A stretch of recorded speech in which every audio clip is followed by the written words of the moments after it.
Well, you know, we were playing with it last night. Yeah. I started to get a bit suspicious. This thing's got a blown head gasket.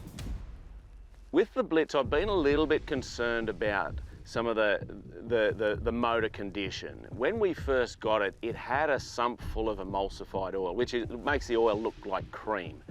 And that's a sign that possibly there's water getting into the oil, and it's not a good thing. Now, we addressed that as best we could with a motor that really didn't run properly. Now that we're getting out here in the desert, it's starting to run harder, it's doing some work and so on over an extended period of time. We've started to find that there's water disappearing down into the oil. So I'm pretty sure we've got a blown head gasket. So we put a bottle on the bottom of the breather from the motor to see what's coming out, and it turns out water's coming out. Well, that's a bad thing. That really does mean water is getting into the motor. So we're going to probably have to do the head gasket. So I had to make the call about how we were going to manage this situation, and I decided the safest way to preserve the motor was to tow the vehicle, flat tow it. Now we're in the middle of nowhere on the Birdsville track, and it wasn't really a spot where we could just park up and camp until a tow truck could come and get us. So we decided to flat tow it. Doing that comes with its challenges, and it really is not an ideal situation. You don't want to be flat towing vehicles unless you really have to. And as much as I would have loved to continue driving, I've got to appreciate also that Matt's here to make sure we get across the desert. So I had to put that disappointment aside and sit there and go, you know what? Let's just tow it in. Let's do the right thing. Let's get it all fixed up. And that will mean that we're going to have a much better drive across the desert.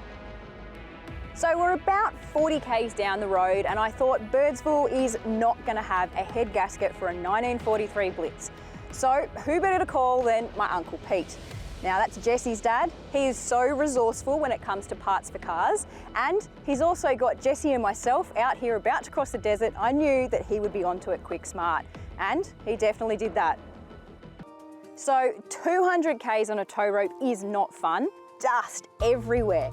It was horrendous. So we decided just outside Birdsville, we got Matt pulling over and we went, sorry Matt, but we are driving the rest of the way. Plus, it's a little bit of a pride thing. I really did not want to be flat towed into Birdsville.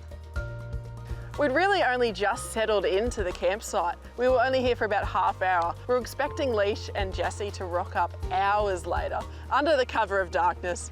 Next minute, we turn around, Leash and Jesse jump out of the Blitz, and they looked like they'd rolled in flour. They were absolutely coated in dust. I wasn't surprised when they jumped in the river. We pulled up right next to the river. Everyone wanted to know what was going on. We did not want to talk about it. We just wanted to jump in the river and get all that dust off us, and it felt amazing. No wonder you took the windscreens off. That would have been horrible.